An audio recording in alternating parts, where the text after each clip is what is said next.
Hey, shalom, shalom, giving all praises, honor, and glory to Yahawah, Bahashem, YAHAWASHI, Bahashem, Ruach double honors to the apostles, of great millstone, peace, love, salutations, and blessings to the house of David, which is the elect. I just wanted to do a quick second part to the video I just uploaded. I didn't get to finish this article, and I really wanted to get into this couple sentences right here. Once again, this is from the U.S. Sun, speaking on this this whole mockery, really, that Jake is doing with this whole gaining superpowers on December 21st because of this celestial event that hasn't occurred in in about 800 years. But going to this, go down here. Once again, brothers want to see the video I did about the actual superpowers that Jake is saying that they're supposed to be getting, which clearly they didn't get. You could watch the video. But this right here is showing you the event that is supposed to happen. Says, what is a quote Christmas star visible on December 21st? The superpower idea may be make believe, but this Jupiter and Saturn phenomenon is guaranteed to take place. All right, yeah. And the thing is, the spiritual powers, what they keep calling superpowers, that's not make believe. All right, the time of Jake getting it is made up, but it's all spiritual, because once again the Lord is putting that vibration on the earth. All right, you got Jake making mockery of it, but they're going to be willing in that day when they see the men of the Lord actually receive this spiritual power, this superpower. They're not going to make mockery in that time, man. All right, and they're going to want to get down. They're going to be afraid. All right, you had a brother said that when the time really comes, it's going to be more frightening to them, to the ones that don't got it. And I thought that was, and thought that it was a game, because this is not a game, man. All right, we're not joking around. We're not conspiracy theorists. All right, we have faith in the words of Yahawah Bahashem YAHAWASHI, and that's really what has these devils afraid, man. The fact that there are men and women, but specifically men, that are wholeheartedly, undoubtedly faithful in the words of their power, Yahawah. Okay, because these devils know, as the scripture says, that the name of Yahawah is dreadful among these heathens. So these elites, pursuant to Revelation, let me get that real quick. Revelation 12 and 12, they know they have a short time. Revelation 12 verse 12. Therefore rejoice ye heavens, and ye that dwell in them. Okay, who is that? We are of, we're not of this world. We're from above, as YAHAWASHI said. So we are a part of the heavenly host, man. All right. You have the angels, YAHAWASHI. Okay. They're rejoicing because they're seeing, all these things are coming to pass. The end of this world. All right. YAHAWASHI's return is imminent. And we're rejoicing, man, because as the scripture says that our conversation is in heaven. So we're rejoicing by seeing all these things that are happening, all these prophecies that are coming to pass. It says, woe to the inhabitants of the earth and of the sea. Yeah, you low-level niggas, man. Okay? You ones that are mocking spiritual power, that thinking that this is a game, thinking that, trusting in Esau's system. All right? You're a low level, which is, once again, why YAHAWASHI said what? I'm from above, you're from below. I'm not of this world, you're of this world, I am not of this world. And we put on the mind of YAHAWASHI, man. So we have that same mentality. But it says, woe unto the inhabitants of the earth and of the sea, you low-level Israelites, and you heathens in general. It says, for the devil, Esau, Edom, the deceiver, is come down unto you, having great wrath, because he knoweth that he hath but a short time.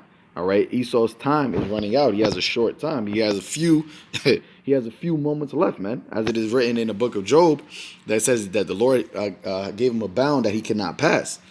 All right, so let me go back to this, and I'm going to go to this article real quick, because right here in this specific part, so it says the quote-unquote Christmas star is when two astronomical bodies meet in a celestial dome called a Great Conjunction, and this is basically the timeline of Saturn and Jupiter coming closer and closer together, where on today, December 21st, is going to be at its closest point in the heavens, in the sky. So it says... It says on December 21st, Saturn and Jupiter will appear just 0.1 degrees apart, the closest conjunction since 1623. Now, there's another part where it says that it hasn't been this close since 1226. Okay, So 1226, which is about 800 years ago. It says the planets will move so close that their brightness will emerge, will merge to appear as one bright light. Their alignment, listen to this, according to astrologers, represents a changing of an era, a time where where we shift our way of viewing the world. All right, and what is that? What is that? In the scriptures, it tells us that YAHAWASHI. What did he tell the disciples? Matthew 24, verse 3. And as he sat upon the Mount of Olives, the disciples came to him privately, saying, Tell us, when shall these things be? And what shall be the sign of thy coming and the end of the world? All right. So the end of the world is not the total destruction of the planet Earth. Okay. It says what? Completion, consumption, end.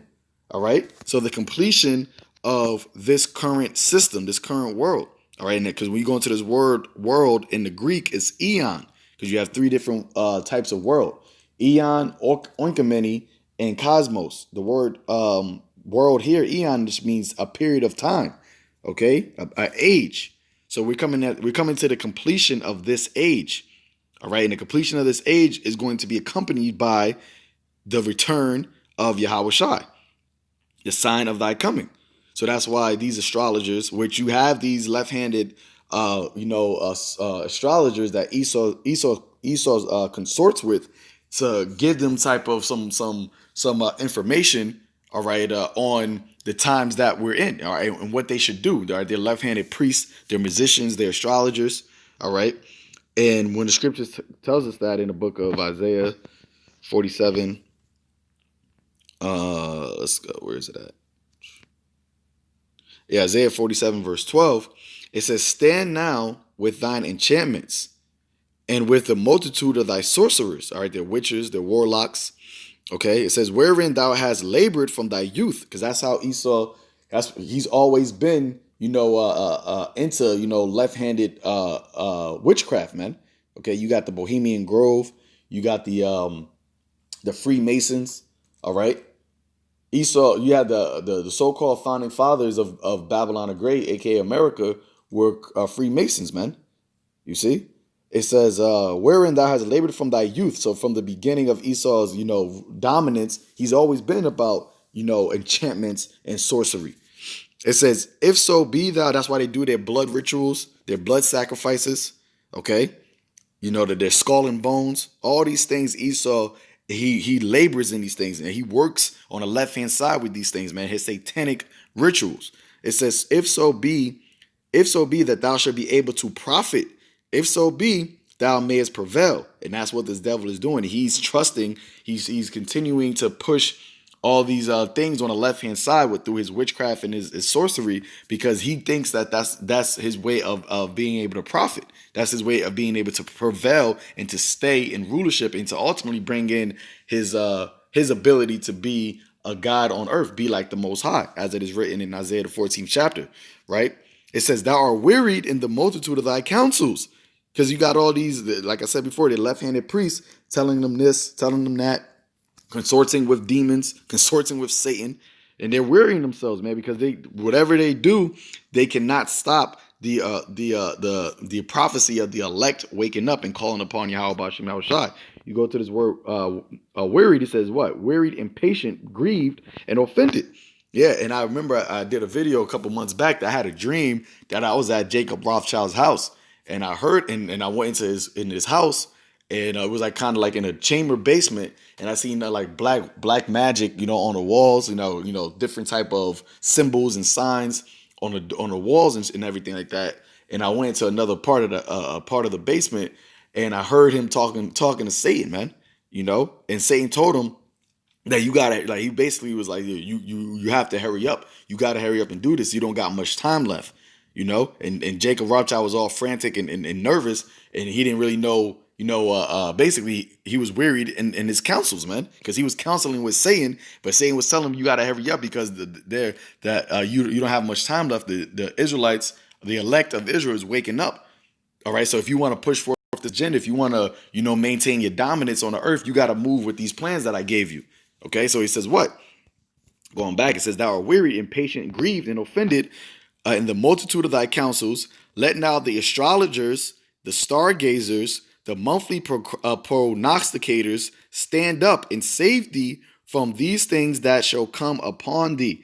All right, knowing that he has a short time. Now, what does these astrologers say about this celestial event, this sign in heaven that is supposed to be taking place today? Reading again, their alignment, according to astrologers, represents a changing of an era and a time where we shift our way of viewing the world. What does that coincide with? And it's no coincidence that the Lord, because it's all spiritual, even though you got Jake mocking it and everything like that, the fact that Jake is even that is being entertained, that Jake is going to receive spiritual power, all right, because of this celestial event. And the celestial event by astrologers represents a changing of an era. I speak as a man, but I speak as a spiritual man. That right there is a sign, all right, from YAHAWASHI, that we are coming into those times of that spiritual power, man. All right, and a changing of an era. Esau is the end of the world, and Jacob is the beginning of it that followeth. Okay, it says they got this bullshit with the Star of Bethlehem, which was really a chariot. But it says, however, not all Bible experts have accepted this theory. Other conspiracy theorists have linked it to the end of the world. All right, end of what world? Okay, the completion of this eon, this age. You see? And the Lord said that in these last days, all right, there were going to be signs in the heaven. All right, and these devils are afraid because they're looking at these signs too, but they're being dismayed by them. Now, let's get that real quick. Jeremiah 10 verse 2. It says, Jeremiah 10 verse, I'll start at 1. It says, hear ye the word of the Lord, hear ye the word which Yahweh Bashem Yahushai spaketh unto you, O house of Israel. Thus saith the Lord, learn not the way of the heathen, and be not dismayed at the signs of heaven, for the heathen are dismayed at them. Okay, and you go into that word dismayed, to be afraid, to be shattered, to be broken, to be abolished. And Esau is afraid, of these signs, man, because he's seeing Israel wake up, and his astrologers, his stargazers tell him that this sign in heaven represents a changing of the way we view the world, a changing of an era. Okay, and how is the word being reviewed right now? Esau being in dominance. All right, Esau being the top. Israelites. All right, being just nothing but you niggas and blacks and the bottom of the totem pole. That view is being changed, man, because Israel is waking up to who they are, and this devil is being revealed as the wicked, as Esau Edom. All right, so they're being dismayed because they're seeing that they have a short time to continue their reign. All right, and it's even more spiritual that this happened on December 21st, which is 4 days away from this vain pagan holiday, aka Christmas. Which, when you go into this chapter, it tells you. I read verse 3. It says, "For the customs of the people are vain. For one cutteth a tree out of the forest, the work of the hands of a workman with an axe." So you have this celestial event happening, okay, that is talking about a changing of the era, and then the Lord is telling us, don't be dismayed at these things that are happening, and he goes into this pagan holiday, which really goes back to the Babylonians, all right, Nimrod, okay, the Nimrod tree, all right, and it goes into what? Don't do these customs that these heathens are doing. And what is happening this week is what? Is so-called Christmas, man. So, hey, everything is all spiritual. The Lord is showing the signs, man. If you got the eyes to see, all right, the ears to hear, the Lord is showing you, these signs, what he said that would happen in these last days.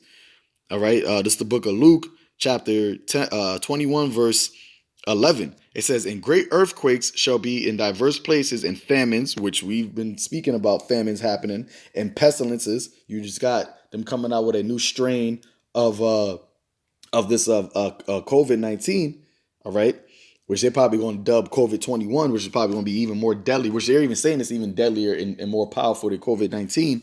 It says, "And fearful sights and great signs shall there be from heaven."